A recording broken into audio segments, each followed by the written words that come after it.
How you doing? I'm Big D. Thanks for stopping in and helping me out with a decision I'm about ready to make. I have a local shop that they also do scrapping. They're looking for someone to do the breaking down of the tires and rims on after they scrap a car.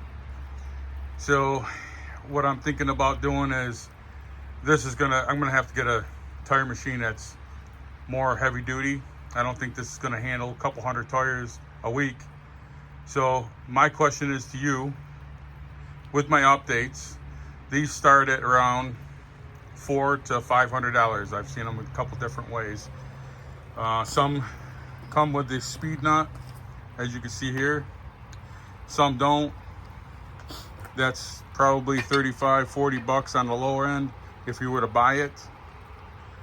I actually made the automatic ratcheting system, so you don't have to keep taking the bar off and on.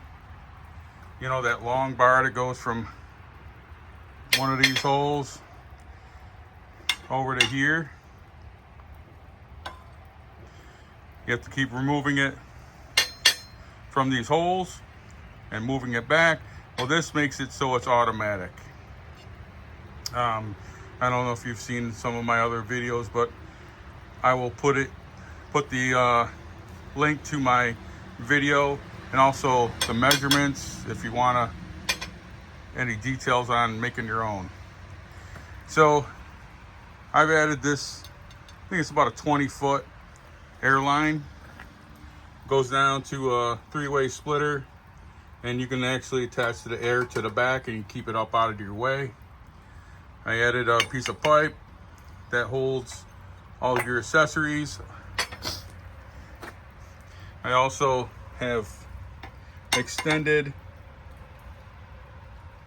well, you see down here, this is the location of where you could actually mount from the factory casters. I actually extended it on this side. See, the front and back. And also right here, I extended it a little bit further because this is top heavy. It makes it top heavy and it wants to fall over. So now when you're doing it, it doesn't fall over any longer. So I'm wondering if you guys believe with my updates and new hose, comes with a digital gauge made by Merlin. You get them from Harbor Freight, and the speed nut. Mine didn't come with a speed nut, so I had to purchase one of those. Let me know what you think. I do appreciate your help. I got to make a decision pretty soon. So try to have a great rest of your day and happy Thanksgiving. God bless.